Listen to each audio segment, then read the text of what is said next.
আসসালামু আলাইকুম রহমতুল্লাহ। সবাইকে আবারও ফিজিক্স ফর ব্যাকবেঞ্চার্স এই পেজে স্বাগতম। আজকের ক্লাসের আউটলাইন হচ্ছে ম্যাগনেটিক ইফেক্ট অফ কারেন্ট। এই চ্যাপ্টারটার একটা সিকিউ সলভ করব। এটা হচ্ছে অ্যাপ্লিকেশন অফ বাইরের ল অংশের কুমিল্লা বোর্ড 2019 একটা কোশ্চেন এসেছে। আমরা একটু দেখি কোশ্চেনটা কি এবং এটা সলভ করি। Arranging two coaxial coils as the following figure,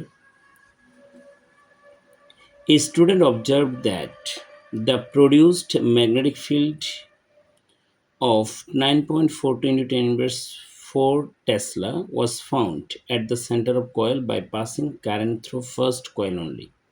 এখানে দুইটা কোএক্সিয়াল কয়েলস আছে, যেখানে ফার্স্ট কয়েল হচ্ছে inner coil and second coil হচ্ছে আউটার কয়েল। তো বলা হচ্ছে ফার্স্ট কয়েলের মধ্য দিয়ে শুধুমাত্র কারেন্ট পাস করার কারণে দেখা যাচ্ছে 9.420 10 ইনভার্স 4 টেসলা ম্যাগনেটিক ফিল্ড পাওয়া যাচ্ছে। He took 450 number of turns of second coil. Second যে কয়েলটা আছে এটা রেডিয়াস ডিফারেন্ট এবং এখানে নাম্বার অফ টার্নস হচ্ছে 450. After same current was passed through both of the coils, a charge of 80 coulomb was passed with 10 meter per second velocity along the diameter of the coil. বলা হচ্ছে এত coulomb charge এত velocity নিয়ে যাচ্ছে diameter of the coil. Find the number of turns of the first coil. First কয়েলের number of turns কতটা বের করতে হবে। এখানে গিভেন ইনফরমেশন হচ্ছে R1 equal to 4 centimetre, R2 6 centimetre, I1 equal to I2 equal to 0.3 ampere. You have to find out the value of number of turns for first coil. তো আমাদের যে টুলটা আছে, অর্থাৎ এই কোয়েশ্চেন সলভ করার ক্ষেত্রে আমার মাথায় কী কী আসা উচিত। আমরা যেহেতু এটা একটা সার্কুলার কারেন্ট ক্যারিং কন্ডাক্টর দেখেছি, তাহলে সেন্টারে যে ম্যাগনেটিক ফিল্ড ক্রিয়েট হবে তার ফর্মুলা হচ্ছে B equal to mu naught N I divided by 2r. তো given B one equal to 9.42 into 10 inverse 4 tesla, R1 equal to 4 centimetre মানে 10 inverse 2 metre, I1 equal to 0.3 ampere. তো আমরা এই ভ্যালুগুলো বসিয়ে এখানে ম্যাথটা করলেই চলে আসবে। তারপর আমরা একটু এটাকে সাইড চেঞ্জ করে নিই। n equal to 2b1 r1 divided by mu naught I1। তো আসো এখানে ভ্যালুগুলো বসাও। 2 into 9.42 into 10 inverse 4 tesla, R1 means 4 into 10 inverse 2 meter divided by mu naught মানে হচ্ছে 4 into 3.1416 into 10 inverse 7 into I1 means 0.3. তো তোমরা এই মাঝখানে এটা পজ করে তুমি ম্যাথটা করে ক্যালকুলেশন করে ফেলো যে অ্যাকচুয়ালি কত আসছে। তোমরা পজ করে দেখো যে কত আসছে। 2 into 9.42 10 inverse 4 into 4 10 inverse 2 divided by 4 into 3.1416 10 inverse 7 into 0.3. তো আনসার হচ্ছে কত? That means number of turns will be 199.898. It will be approximately 200 number of turns. তাহলে আমরা পেয়ে গেছি number of turns for the first coil and 1 equal to 200 total number of turns. এখন আসো একটুটুকু বোঝার পর এবার আসো সেকেন্ড কোয়েশ্চেনটা কি বলেছে। তাহলে বাচ্চারা আমরা জাস্ট ভ্যালুগুলো জানলে আমরা ম্যাথটা করতে পারছি। সেকেন্ড কোয়েশ্চেনটা বলেছে if the direction of current flow of the second coil is changed. আমরা সেকেন্ড কয়েলের এখন কারেন্ট ফ্লো যেভাবে আছে এটা যদি চেঞ্জ করে দিই, what change will be occurred of the influence of magnetic field on the charge at the moment of passing through that. ওকে, তখন কোন ধরনের চেঞ্জ হবে এটা আমাকে জানতে হচ্ছে। আচ্ছা, তো আমরা প্রথমে যেভাবে আছে এভাবেই রেজাল্ট্যান্ট ম্যাগনেটিক ফিল্ড বের করব। আফটার দ্যাট আমরা ডিরেকশন চেঞ্জ করব। তো এর আগে আমাকে B2 এর ভ্যালুটা বের করতে হবে।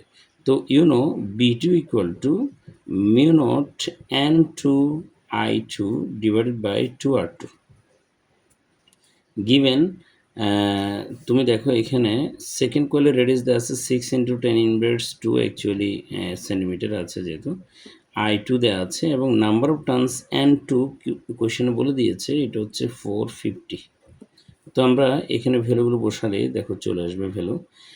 প্রথমত হচ্ছে এইখানে ভ্যালুগুলো বসাও, 4 × 3.1416 into 10⁻7 into 450 into 0.3 ampere divided by 2 into R2 মানে হচ্ছে 6 × 10⁻²।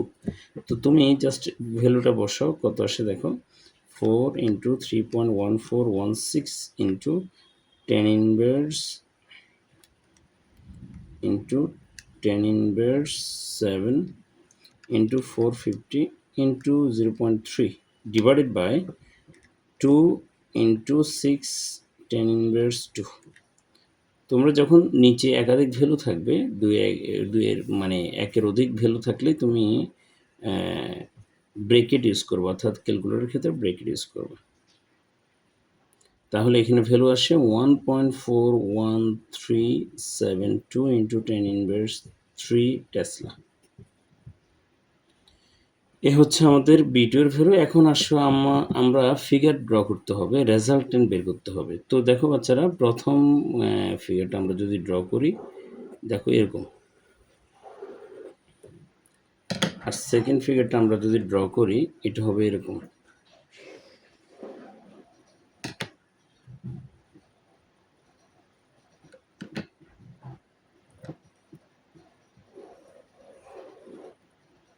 তো দেখো প্রথমটা ডিরেকশন অফ কারেন্ট হচ্ছে I1 হচ্ছে ক্লকওয়াইজ, I2 হচ্ছে অ্যান্টি ক্লকওয়াইজ। এটা হচ্ছে I1 I2। আর এখানে ডিরেকশন অফ কারেন্টের প্রথমটা হচ্ছে ক্লকওয়াইজ, দ্বিতীয়টাও কিন্তু ক্লকওয়াইজ। তো খেয়াল করো I1 যেহেতু clockwise direction means inward direction, anti clockwise মানে হচ্ছে আউটওয়ার্ড ডিরেকশন। তো দেখো একই পয়েন্টে I1 এর জন্য যদি B1 এর কথা চিন্তা করো তাহলে B1 হবে ইনওয়ার্ড ডিরেকশন। আবার বলি, ক্লকওয়াইজ ডিরেকশন যেহেতু থাম বসাও তাহলে থাম will be downward direction, that is এটা হবে ক্রস সাইন। অ্যান্ড এটা হচ্ছে anti clockwise means that is B1 যদি ক্রস সাইন হয় দ্যাট ইজ ইনওয়ার্ড হয়, B2 হবে outward, that means it will B point dot sign and it will be B1 B2। তাহলে opposite to each আদার, এটা হচ্ছে initial কেজে। Second কেজের ক্ষেত্রে দেখো যেহেতু I1 হচ্ছে anti clockwise, I2 anti clockwise, sorry I1 clockwise I2 clockwise, তাহলে দুটাই হচ্ছে same direction, that is clockwise means আমি যদি থাম বসাই ক্লকওয়াইজ মিন্স এটা ডাউনওয়ার্ড ডিরেকশন ইন্ডিকেট করে, that is which is indicated by cross sign. Similarly I2 will be cross sign. তো দেখা যাচ্ছে সেম পয়েন্টে সেম ডিরেকশন, এটা হচ্ছে B1 আর এটা হচ্ছে B2। তো আমরা এই দুইটা কেসের জন্য আলাদা আলাদা আমাদেরকে রেজাল্টেন্ট ম্যাগনেটিক ফিল্ড বের করতে হবে। তো বাচ্চারা খেয়াল করো, প্রথমে বলেছে যে ফিগারটা যেভাবে আছে এটা রেজাল্টেন্ট কী হবে, যেহেতু opposite to each other, that means the resultant magnetic field